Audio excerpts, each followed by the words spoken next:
Hello everybody, you know me. Okay, no you don't, but you know who I am.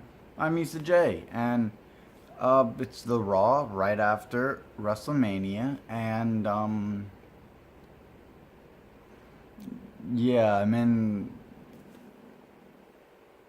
this video by myself. Francesca won, so I guess congratulations, the championship, but I don't know where she is right now.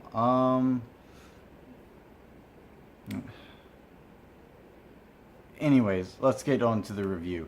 Uh, we open up with Stephanie McMahon coming out and doing her own thing, getting heat from the crowd, and she's actually really, really good in this.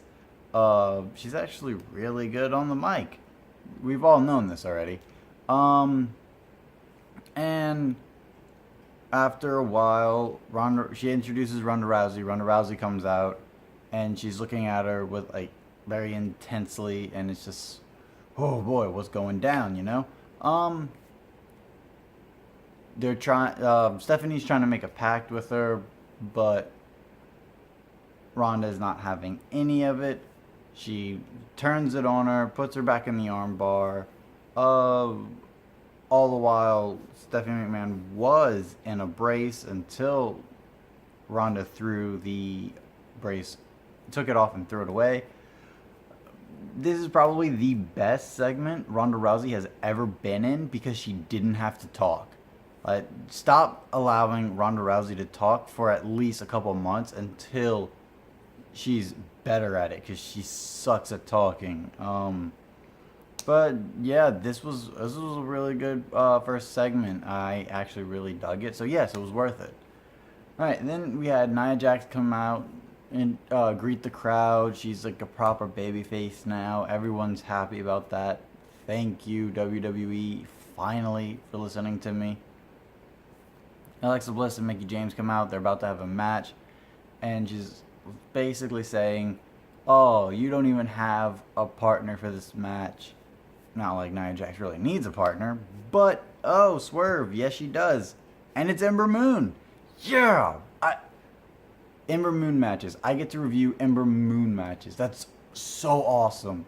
And of course it goes the way you think it's gonna go. But it was actually a pretty decent match for what it was. And Ember Moon hits the Eclipse off of Alexa Bliss. And Alexa Bliss sells really good.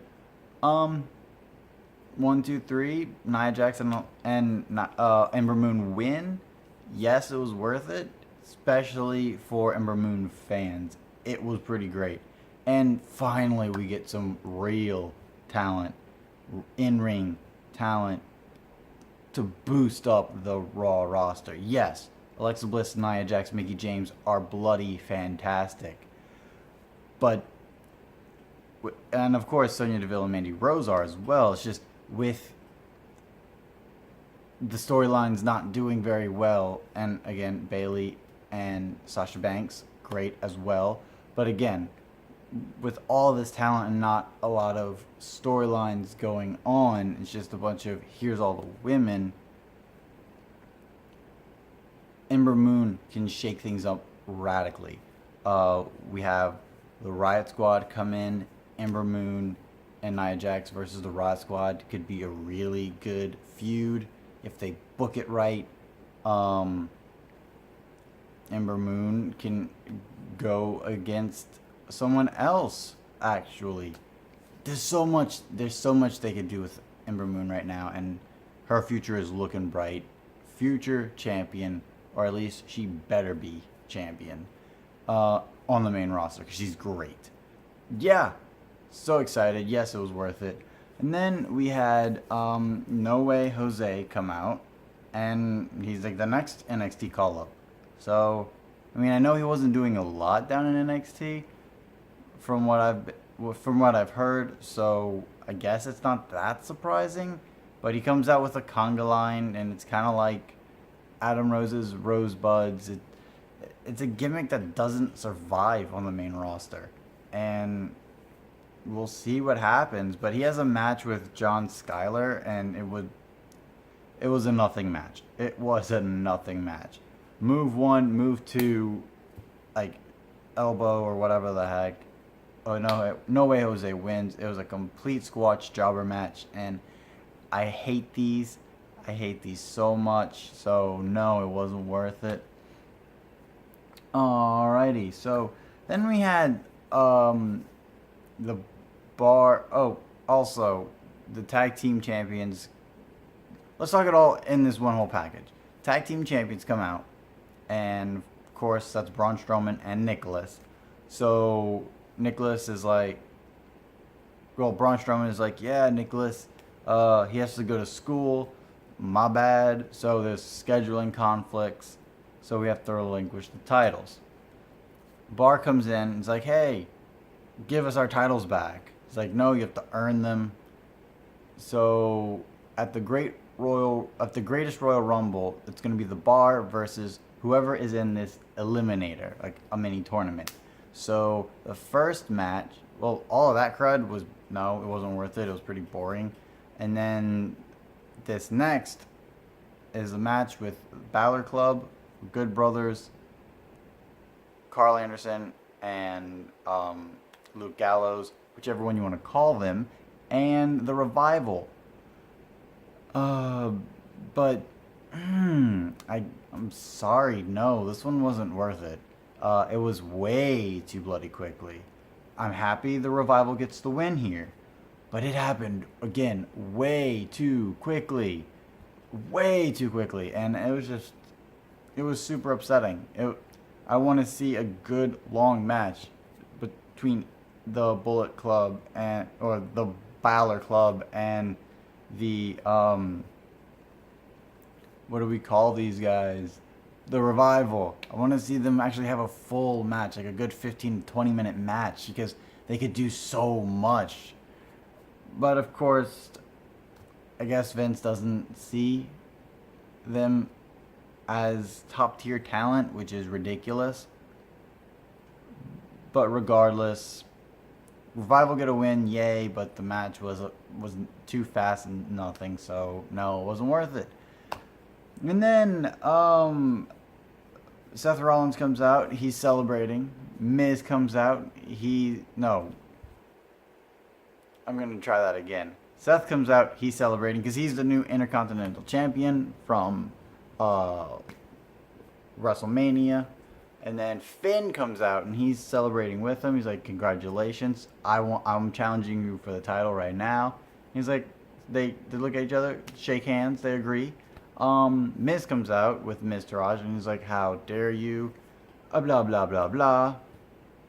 And it was actually really funny. This was a great segment. Yes, it was worth it because Miz was talking about his daughter Monroe Sky and how she cried when she saw the pain in her dad's face, and then her wife cried, and then Miz cried, and then Seth with a good dig onto Miz. I say, I'm not going to spoil all of it, because go watch it. It's Miz at his best, and Seth and Finn just having a time of their life. It turns out that we will have Seth versus The Miz at Backlash for the IC title.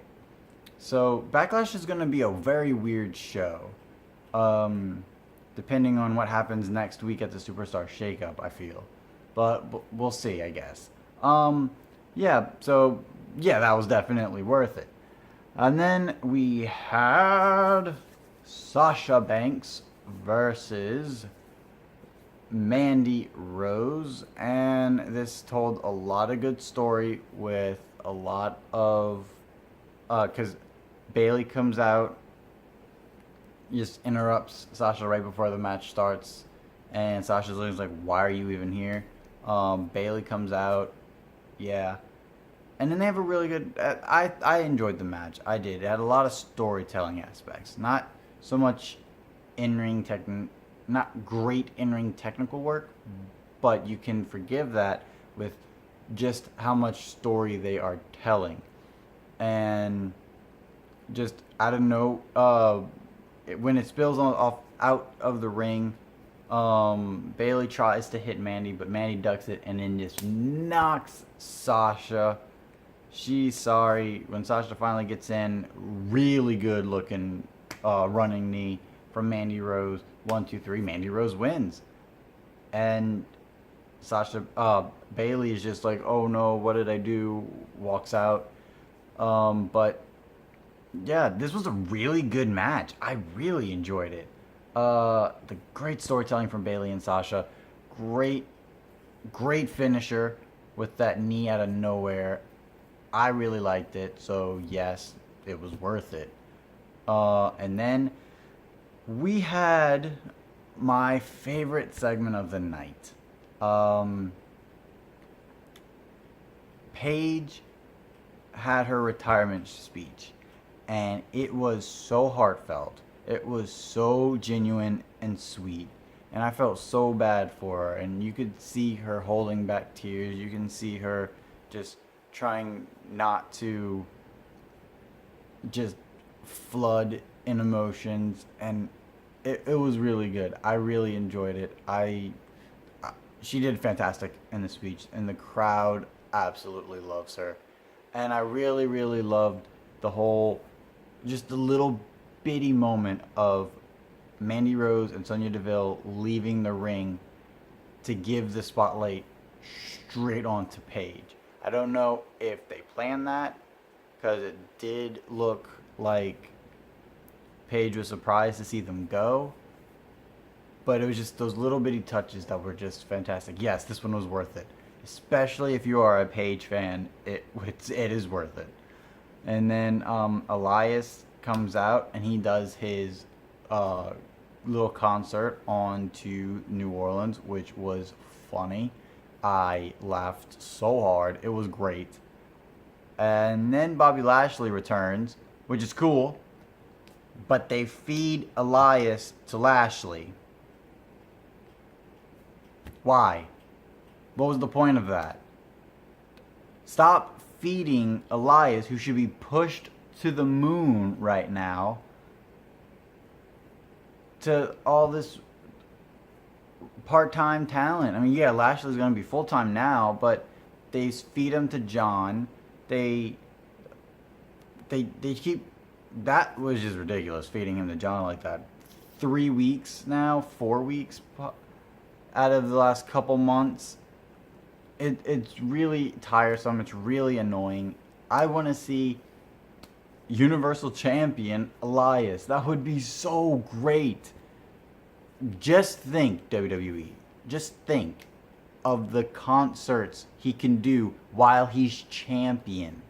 Just the smugness, the heat that he will generate because he has that title. It is TV gold. Go for it. So, Elias's concert, yes, it was worth it. Jobbing out Elias to Bobby Lashley, not in the slightest. I'm happy Lashley's back, but I do not like the way they took it. So, yeah, that was my thoughts on that. Then we had Rhino and Heath Slater. And Heath Slater is great on the mic. I've got kids. I need this job. He is great. So why are you jobbing this team out? Because another call-up, the Authors of Pain, are on Raw. And, of course, the Authors of Pain win in a squash, which is upsetting. Super upsetting. I did not like it at all. No, it wasn't worth it. Especially because I'm a fan of Rhino and Heath Slater. These two guys has charisma for days. They should be treating them way better than what they are. I know, like, the roster is just so stacked right now, but you gotta treat the talent better, WWE, especially with people like Bo Dallas, Heath Slater, Rhino, Curtis Axel, Bray Wyatt. You have these guys who are so good. I'll get to Bray Wyatt in a bit, but no. Yes, Authors of Pain win. No, it wasn't worth it because squash match, I hate those, and the mistreatment of Heath Slater and Rhino. Alrighty, and then moving on to the next one. We had Roman Reigns do a promo, and I thought he did good in it. A lot of people didn't like it, but I enjoyed it. I thought he did fine. Um, he was basically saying how, yeah, Roman Reigns is now signed again for another year. I don't understand this, and now I'm in a match out of nowhere. No one had the courtesy to tell me I was in the match. But I'm gonna win. I'm gonna be Universal Champion at the Greatest Royal Rumble, and Samoa Joe returns. So yeah, that's awesome. Samoa Joe is back. Oh, I'm excited. He's been gone for like since the bloody Royal Rumble, so I'm glad to see him come back. So yeah, this is gonna be great. This is gonna be fantastic, and they are already setting up a feud between Roman Reigns and Samoa Joe, which is fantastic. Yes. Finally glad he's back. Or glad he's finally back. There's syntax. But, yeah, so I thought this was worth it. These guys, Roman Reigns needs something a lot better. And, Sunday when we have our first ever podcast, I'm gonna, if my thing is picked, I have like a little bitty thought process of how you can refresh Roman Reigns' character.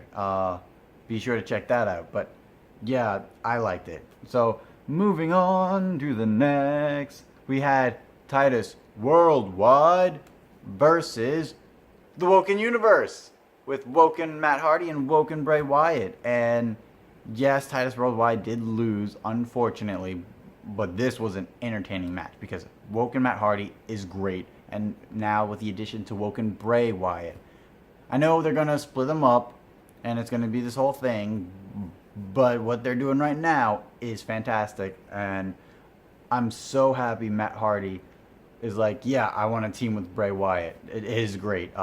They're definitely going to be your new tag team champions, because next week I feel like they're going to beat the Revival. But it was so great of how Apollo Crews did this, like this really cool flip. And then out of nowhere, you see Bray Wyatt and Matt Hardy just going, "That was wonderful!" And they're cheering him on. Great stuff. They're going to do fantastic things. I'm excited. So yes, this one was worth it. So next week we're gonna have Revival versus Woken Universe. So let's see where that's gonna go. And then earlier in the night, Sami Zayn and Kevin Owens went to Kurt Angle and say, "Hey, we want to be on Raw." And Kurt was like, "Yeah, I have one extra spot on the roster, so you'll have to wrestle each other to get it." And of course, they put on a great match together. These two guys fight forever. They have great chemistry. And it ends, unfortunately, in a double countout. So neither man gets the spot. But I feel like this is going to lead into something next week. So it's really cool to see these guys. And yeah, of course, this one was worth it. And then we had the Woken family reunion before the final little bitty bit. And it was... Oh, I forgot to mention. Seth Rollins and Finn Balor, they get attacked by Miz and Miztourage, because of course they do. But Jeff Hardy comes in to make the save. Jeff Hardy is back, yes. And so Kurt Angle makes that six-man tag match with Jeff Hardy, Finn Balor, Seth Rollins versus Miz and Miztourage. So they had a little bitty family reunion with Woken Matt, Brother Nero, and Woken Bray, and it was funny. It was fun. It was great. And then you have the Seth, and after the whole exchange, you have Seth and Finn just looking at him like, what was that? And Jeff Hardy, perfect delivery, just walks on. Oh, so sweet. But they have their match with The Miz. And of course, you know Jeff is going to get the win because he's returning. But it was great. It was great. Seth finished Jeff win. It was a good match, great back and forth, and for a lot of things, it was underwhelming for the Raw after WrestleMania. But for what it was good and it was entertaining, and I had a blast. Yeah, it's all I can really say about it. But it was a good time. Yeah, it was worth it. Go check it out. A lot of good stuff happening, a lot of craziness. But yeah, that's it for me today. It's a good show. Good show. At least I hope. All right. Don't forget to give us those sexy, sexy likes. Share to all of your friends and enemies. If you like what we do, please hit that subscribe button and become a part of the Smarky family, because you'll get the content and we'll give you the content, and we just want to grow as a Smarky family.